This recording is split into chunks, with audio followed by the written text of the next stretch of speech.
Hey, welcome back, everybody. Time once again for our latest PATELECAST. What's a PATELECAST? Well, you're going to find out. It's where science, soul, and the space in between all sort of merge and come together. On a more practical note, it's modern medicine viewed through the eyes of a young doctor who practices a lot of alternatives as well. Welcome, if you will, Dr. Neal Patel. Welcome, sir. Thank you, Paul. Thanks for having me again. You really are part of a new generation of doctors. Hallelujah. Too often doctors were just, I don't know. They learned something and that's all they did. There was no change. So we're going to do the same thing, the same procedure, the same pill, the same thing over and over again. It was an assembly line. And I get that they were well trained in techniques and things, but the world has changed. And what it didn't address were the in-between spaces. You want to replace my heart valve? Great. And that alone needs new science and stuff. You got to keep up with that. But what do you do about my constant back pain? Or I can't sleep? Or my irritability? Or all these other things? We've just become a pill society. And we've seen the downside of that. You know, the opioid crisis and everything. Take a pill and it'll all go away. And there was an appeal to that, but didn't solve the underlying problem. And it certainly didn't lead to a healthier society. You come along, guys like you, real trained doctor, real deal in medicine, but you're willing to go beyond it and look into what might seem like alternatives, might seem like, I don't know, does it belong in medicine? And we're going to talk about one of those today. Cannabis. Does it really belong in medicine? Oh my God, Dr. Patel, tell me. What do you feel about cannabis? We're talking about cannabis. We're gonna get in trouble here. The hippie's gonna come out. We're gonna have a hippie movement. No, I'm an old hippie. Yeah. No, there is great research, a lot of evidence around cannabis, and this is not like a new thing. This has been thousands of years of documentation across different societies in different places in the world. To make it very clear, I'm a proponent of cannabis. I do believe in its health and medical value if done properly and with proper education. Right. And let's break that down. So what is cannabis? What could cannabis be used? I hear all the time it's great, particularly not the THC that makes you high, but the CBD and stuff. They sell it in CVS now for anti-inflammatory properties. Yeah, so cannabis is basically, cannabis comes from the cannabis sativa plant. So It's simply a plant that's natural, and it's somehow it's a weed. Well, I don't think it's a weed, but we call it weed. Hey, man. But interestingly, our body actually has an endocannabinoid system (ECS) already built in. And that's only something that science discovered in recent. They couldn't understand why our bodies took to cannabis so much, why people were not just so fond of it, it made you high or something, but there was something about it that our bodies connected to. This, what do they call it? Yeah, it's the endocannabinoid. So we actually create what we call our own endocannabinoids called anandamide and AEA. But the reality is, somewhere down the line in history, somebody maybe lit up a plant, or maybe they threw it in a shrub. They got these effects. Caught fire. They got these effects, and they've come now to realize that the molecules and the cannabinoids are what they call phyto or plant cannabinoids found in cannabis. Phyto. Correct. Right. Those found in cannabis somehow plug right into our system. So it's like a beautiful synchronicity amongst our human system and the plant. I can hear my older audience groaning already here. Come on, this pot is just for fun and recreation here. But I know here at the campus, we did a show for years with Dr. Trin. You know very well. Absolutely. Dr. Trin's older doctor, geriatric practice. Now he is on the board of Alzheimer's. Serious researcher. Right. And he would bring in people like the one I'm going to talk about. I don't remember the name, but here at UCI, University of California, Irvine, there is a whole cannabis research program, and they talked about this cannabinoids. There are different compounds within cannabis. They've only identified a couple. The THC is the part that gets you high, but the CBD and CBG and all these other things all. And what they found is that just what you're saying, they plug into a system. You didn't learn about the system when you're in medical school. They didn't recognize that we have neuroreceptors for these types of plants, these types of chemicals. Yeah, exactly. It's not taught about just because It's hard to say who is really creating the curriculum in medical school. That's maybe we'll pass on that Wow, for right we'll now. go But, skip on that one. Yeah, we'll is skip it the on. drug companies or is it? Yeah, who said that? No, okay, so, but basically, you learn pharmacology, which is all pill related. Right. But you can learn a lot of pharmacology from cannabis. And to go back to the point, UCI has one of the really nice research. Dr. Daniel Piomelli. And that was my biggest regret was I actually applied when I was an undergraduate here to be part of his lab. I got deferred acceptance for the next year, and I had started another research. But if I could go back in time, that would be one of the biggest things I would have done. Serious research at serious universities. Yes. This isn't the only one. For a long time now on the really powerful health benefits within that plant. Now, the problem was the plant made people high. So it was banned. It was... what was the thing? Madness. Yeah, reefer madness. Yeah, and all this stuff here, and yet the plant, particularly even the hemp-based, which is without the THC in it here, was used to make rope and clothing and food and everything. Back to Thomas Jefferson grew it and Washington grew it. It was long established in in Western cultures.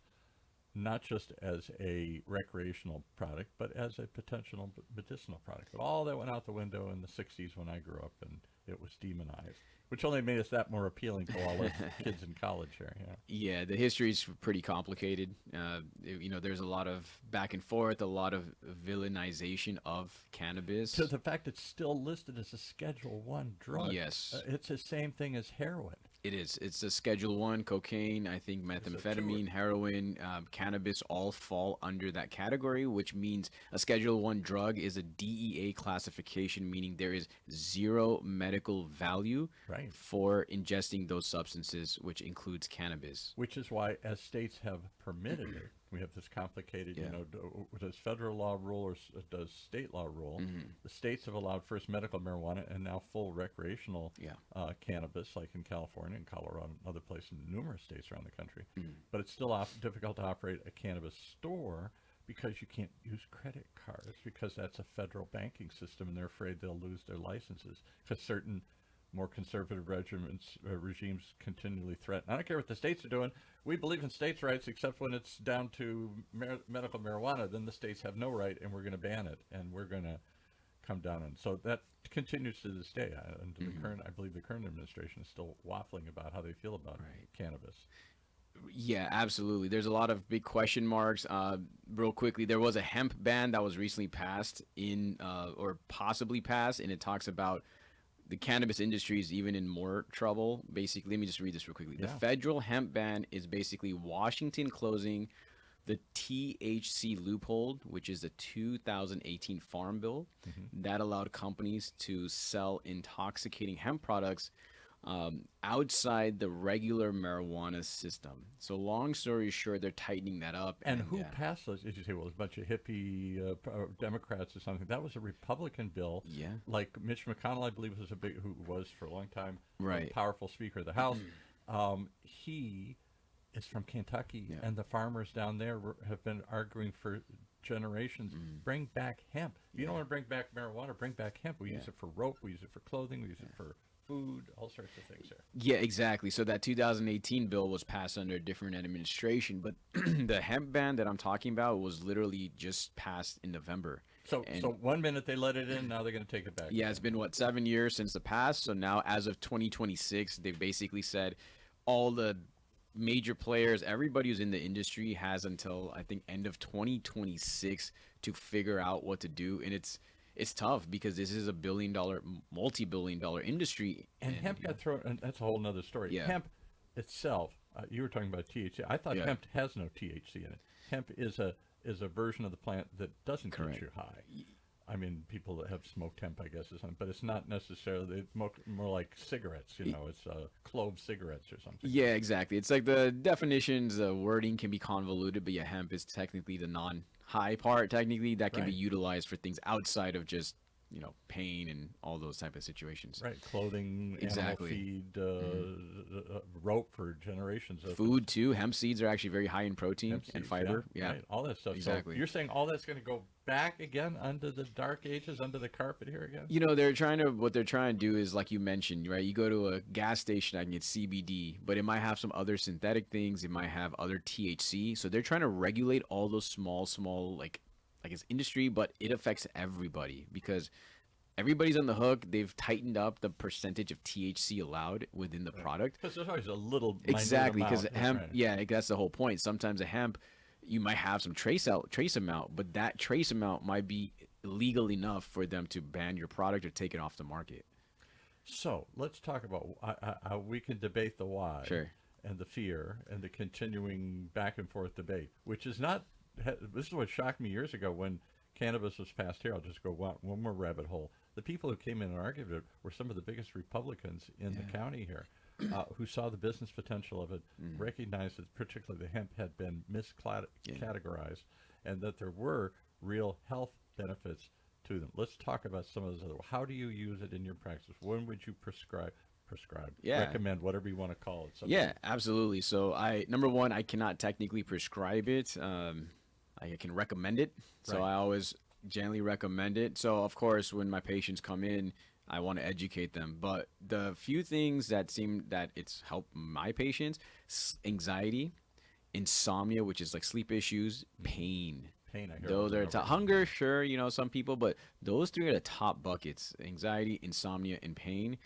And we, especially with pain, like pain is an incredible equalizer. And when you're in pain, you will try anything. We do a show here about pancreatic cancer with a 20-year survivor, and she's talked about it. Numerous people come in and say, rather than drown myself in pain pills, which dope me up and really dope me up, why not use other means if I can, so I'm not addicted to it, I'm not as drugged out. There was I believe it finally passed, I think it was called Ryan's Law, and it was a very conservative Republican legislator whose son got some kind of deadly cancer. I think it was pancreatic, something, at a young age, and was in a hospice, dying. And so he had young children, the family and friends, and he was so completely zonked out on opioids, heavy dose of opioids. And what's the heaviest opioid? It's like a Vicodin. You got dilaudid morphine, Oxycontin, all those. Oxycontin, and all this kind of stuff. Yeah. Super, just drugged out. Didn't know who he was, where he was. Very, half in, half out. And so he requested to switch to medical marijuana to alleviate. Maybe it wouldn't eliminate 100% of the pain, but much of the pain, so that he could communicate and talk to his children before he dies. Talk about a heart-rending story. His father. The facility, because it was federally mandated, said, we won't allow it. You can't bring it in here even. We're fearful that we'll lose our license under the current administrations. And his father fought, went all the way through the California legislature, and Gavin Newsom, of all people, vetoed it, apparently under pressure from hospitals and other groups and stuff. Had to go through the whole process again. It finally passed, I think, a couple years ago, where you could... They can't give it to you, but you could bring it Exactly. in. Yes. Use your own cannabis. Yeah, exactly. So that's why I recommend it. I kind of guide them and I educate my patients, because I tell them the same thing. Because a lot of my patients, they might be a little averse to cannabis. It's just weed and it's just gonna get me high. But then I tell them, I say, like we've talked before, what do you have to lose? Do you really want pain pills? Do you really want all these other meds where the side effects, like what's going to happen? You don't have much to lose, because if the cannabis doesn't work, you always have those other medications to fall back on. And the good chance the cannabis will probably be way more gentler on What's the body. The one that we're so afraid of now? Fentanyl. Oh yeah, fentanyl is like really bad, right? Yeah, so which again is illegal. So people say, why is fentanyl still coming to the country? Because it's legal. Yeah, exactly. There is a legal use for fentanyl for severe pain situations, and it's apparently a very powerful narcotic. But a little dose, a tiny dot, a sand spick, can knock you out, and people are lacing it into all sorts of other things to increase. Right, exactly. So with that, for my patients, like I just had a patient today, like back pain. So we had recommended cannabis about like a couple weeks ago, and she came back to today and she said, hey, it made me high, and it made her loopy a little bit, and that's the THC. So now one component within cannabis. Correct. Right. So my job now is to be like, okay, maybe I have to give her a different recommendation or formulation that does not have THC. Because that is, we did some shows through the years on cannabis. Sorry to be giving a quick backstory, but they are trying to grow plants or process the plants to remove certain chemicals. Now, there is a debate that does it all work if you pull out one part of the plant. Yeah. What do you think? Honestly, you it's like you clap with two hands. I can take one hand away and you can't really clap with one hand. So you might be able to make some sound with one hand, but it's not the same. So we call it the entourage effect, where there is synergy amongst the phytocannabinoids like THC, CBD, CBN. But we are learning, like you said, that there is still some value without all of it together. I personally prefer all of it, the full package, what they call whole spectrum. But to get through the regulatory process, they either grow, they're artificially learning to grow the plants without these things through, what do you call it? Through like the hydroponics and genetics and all that, right? Or to remove it when it's processed. Right. And then the issue is that it's the THC that gets the bad rap. So the idea is if we take it out, is there still some value in the rest of the phytocannabinoids like CBD, which we've learned a lot, and there's a lot. 99 of them now? They thought there was So only many. one or two. There's over 100. I think it's like over like 200 or 300. I want to say. Yeah, these different compounds within the plant. Yeah, so that's the thing. So like, because I'm pretty well versed in this, in the cannabis space, I'm pretty I can tell okay, if my patient's not doing well, let's try this. But some patients or some doctors may not know, and they'll be like, oh, it didn't work one time. Okay, don't give up. Pretty much give up. So let me ask you the other question. So we've got one question is, do you take it the full spectrum, or do you take it that's been doctored to overly increase CBD, for example, which seems to have the most anti-inflammatory part? I forgot what the other CBs do, but they keep discovering they all have different properties. Some of them no property that we can discern. Some of them have very powerful other properties with them. Epilepsy and all sorts of things they're doing with it. So that's one thing. Do you take the full spectrum or not? How do you take it? That's a whole other issue here. Do you ingest it? Do you smoke it? Is it topical? What do you recommend? Yeah, so full spectrum is ideal. Now, of course, how to take it, there are a lot of different ways to use cannabis. But, for my patients, they're older. I like to make it simple and comfortable. Like they feel safe and secure taking it. So I usually like gummies or edibles because the thing is, usually they're pretty well quality controlled and you can dose it out. So if I tell them, here's one gummy, start with 1/4, 45 minutes before you sleep at night. And I tell them exactly which one, so we can easily quantify and either increase the dose or decrease it a lot easier versus saying, hey. Because it looks more like a pill. Exactly. It looks like a pill. And then smoking, I never recommend just because a lot of people are averse to smoking.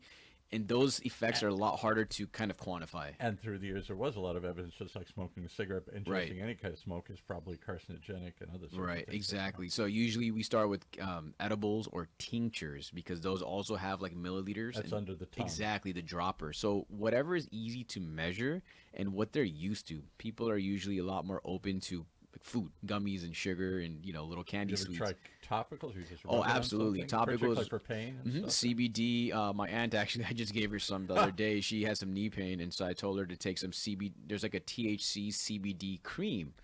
So I said, might as well try it. And so, was she running naked down the street? She was completely clothed and feeling normal and felt like just another day. She wasn't at Woodstock taking exactly. Yeah, exactly. She was just doing her normal life. And, she just started, but she mentioned a little bit of some relief. But the thing is, these type of things take some time for it to kick in. So people are like, hey, I took it once. How come I'm not fixed? And people always say, start low and go slow. Always. Everything, any medicine, anything actually. So that's usually the way I do it. I usually try to have a strategy and I try to educate them. And the truth is I have converted people. I had a patient, he's 84. He had a foot surgery and he put him on Norco, which is an opioid. And he had a hard time sleeping too. He comes in, he's like, Doc, you know, like I'm very anti-med, so I'm like, oh my goodness, let's get you off this Norco. Like, why are you on this? So I said, why don't you try this cannabis? And I recommended like this edible or gummy. He calls me about 2 weeks later. And it's like, Doc, my entire life I swore I would never use that, you know, vile substance. Right. Now I'm a fan. That So gateway drug to yeah, the harder super thing. anti, and all of a sudden he's like, I'm a fan, and he's using it. It helps him sleep deeper. He has no more pain, and he's no longer on the Norco. So I'm like, why So not? let's talk about the flip side. I'm gonna be Yeah. a play because I've heard so much of this through the years. Yeah. We've done lots of shows on this and conversations. Yeah. You can tell. Flip side, it's not FDA regulated, the gummies and all this stuff. So you think you're getting so much cannabis or THC or I don't know whatever CBD in there it advertises, but nobody's looking at it. And people come in here all the time and it's from China, it's this and that. So when they really analyze it, it's half of what it should be, or it's twice what it should be. And there's other stuff, and there's arsenic and heavy metals, or not arsenic, I don't know, other sorts of things in there that are not good to be consuming. So because it's not FDA approved, you don't know that the bottle at Mother's Market really contains what it's supposed to say. Exactly, and that's, you mentioned it, FDA approval. You know what else is not FDA approved? Nutraceuticals. Yeah, and if you go to Whole Foods, there is about 5 full rows of pills that you can take all together, and no one can. And the other companies are not. Vitamin D, vitamin C, all this stuff. You can take 50 pills together, and the companies are not liable for what happens. So the idea is, how come cannabis should be treated more as a supplement than a scheduled drug, in a sense? So that's one thing, because it still lives in the Wild West. It is an unregulated thing. Correct. It is difficult to determine the dose and what you're getting. And so you got to find brands. You got to find sort of trial and error, or somebody recommend. Do you have brands and stuff that you don't have to tout them, but just think? Yeah, I have a few that I like, but you know, I always like, I'm networking a lot with people in, you know, cannabis in the space, in terms of like doctors, nurses, a lot of people that have their own products. So there's something called a COA, or certificate of analysis, that tends to actually be like, hey, this product has no pesticides and no heavy metals or whatever. Dr. Trin and his group were part of that and started an organization with doctors. Let's really evaluate if people are going to use it. Let's make sure it is what it says it is. The Physician Cannabinoid Council, right? And I'm on that as well. So I've been on that, and so there are different ways to kind of like quality test a product. But reality is, more than quality test, people just need to know that this is an option, and it's a viable option for certain ailments they might have. Now, here's the other one I hear about. Just heard this in the news this week. We talked about it briefly beforehand. Cannabis, as grown today, so it's not just how it's processed and bottled and put into a gummy or put into a tincture, put into a lotion or whatever it else is, you know, all that question, what else is in there and is it what it says it is. But you've got this other thing about when they're growing it. And the strains today that I read somewhere in the news not long ago, we're doing this in December of 2025, several articles I just flashed across my screen that the strains are much stronger than they've ever been. Yeah, this is a unfortunate part where cannabis may get that bad rep, because see, what's happening is everybody just wants to get high. Right. And the high comes from a high percentage of THC. One tiny component within this plant. Exactly. Then that's the problem, because we're so focused on trying to extract that one component, we are basically creating an imbalance in our own system. Because if you had a high level of THC, the cannabis flower that you may smoke should have some CBD in it. You see, you can balance out the different phytocannabinoids.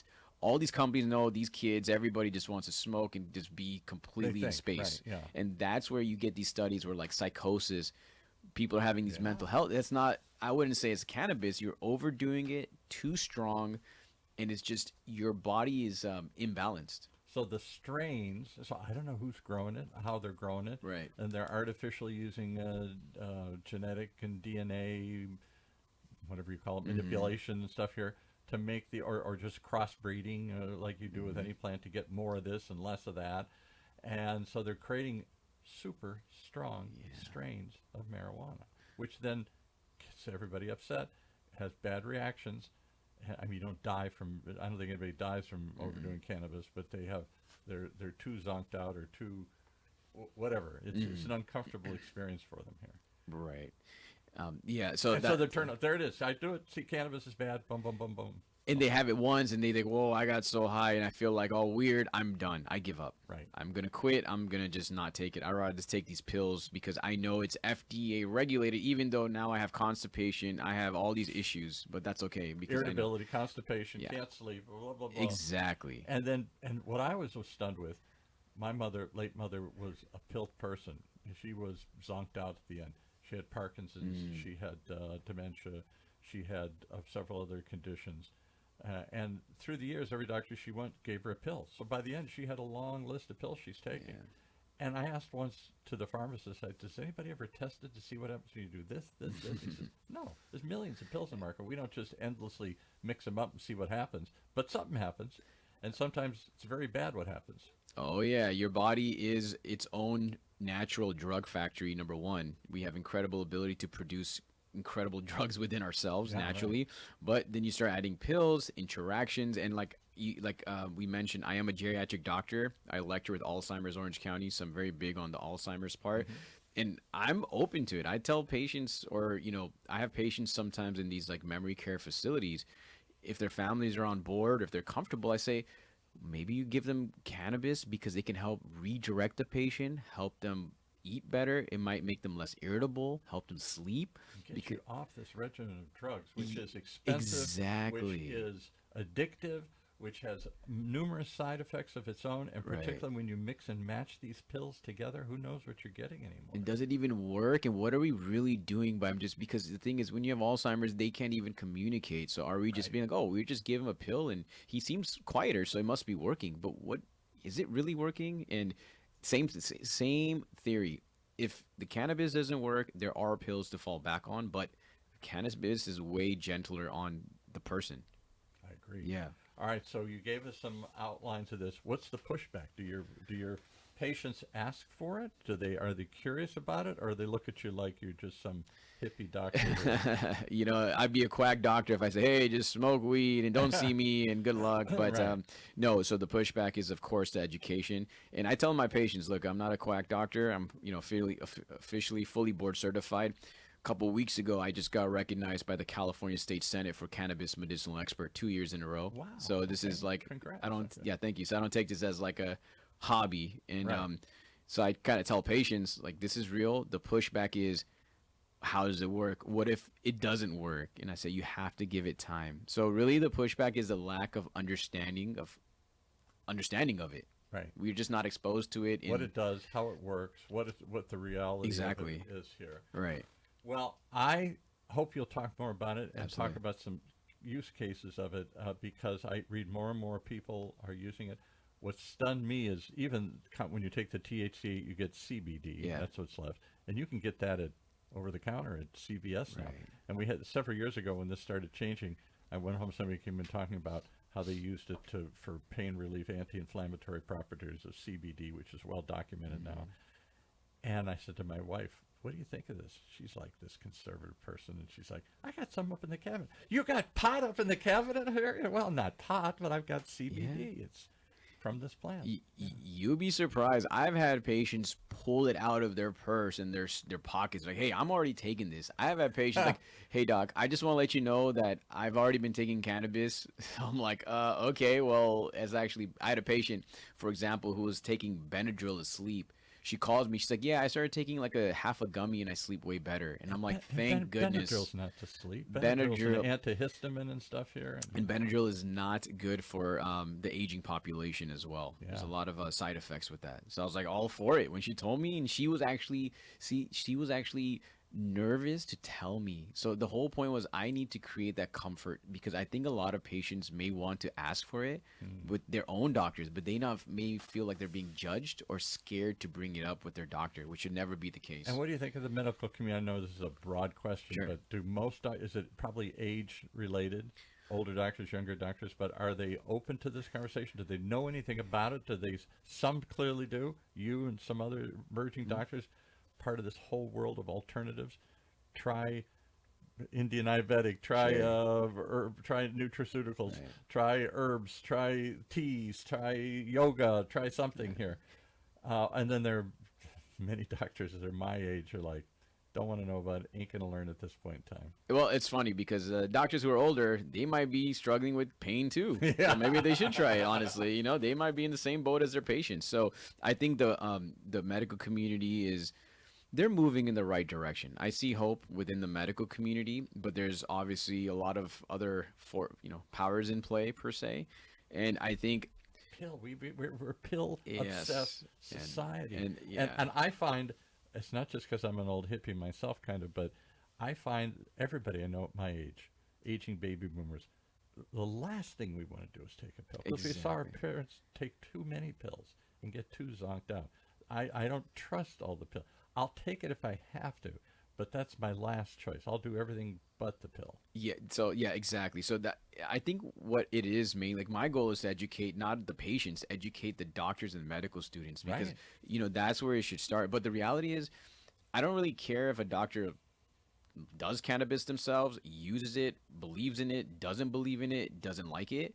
It is our responsibility as a healthcare provider to know the science and know, because patients are coming already to my office with it. So if they show up to another doctor and they have no clue what's going on, like we're basically doing a disservice to our patients. It is our responsibility to be on top of what's going on, especially with patients. Yeah, absolutely, because we need to know. Like I ask my patients, I need to know. I ask them what they read. Who cares what I read? I want to know what you're reading. What they read? Yeah. What Google? Do you use Google? Do you use AI? Yeah. Where do you get your information? Because who cares what I get it from? Where are you getting it from? Yeah. So that's very important. And unfortunately, we're all our own doctors these days here because we don't trust you guys enough here. We don't trust the medical community. So I don't know. She said, my doctor said do this. I'm not so sure. Yeah. My buddy says try this. Google says, Dr. Google says this. Yeah. 100%, right? I have a competition now with Dr. Google and Dr. AI, but I say, you know what? I embrace it. I tell them, I give my patients homework. I say, look this up. I challenge, I tell patients, Google responsibly. So, okay, so I tell them, make sure I give them their homework if they want. I like to be challenged. So I say, quiz me, ask me questions, but do your homework. Refreshing breath of fresh air here in a world where the doctor either groans and says, did you go to medical school? I'm not going to debate this with you. Here's what I say you do. Right. Do it or don't. Or it's, yes, I listen to my doctor for about 2 seconds and then I just go off and do my own thing here. Absolutely. So I tell them at the end of the day, I make it very clear. I say, look, I'm here to help you. I want to give you as many tools, including cannabis. At the end of the day, it's your life and your health. I am not responsible. All I can do is meet you where you need me to meet you at and help you in the best way. Ultimately, it's your decision. I just want to at least equip you with the right information. And the problem with pills, John, I'm sorry, we're way over here, but the problem with pills is that it just numbs you.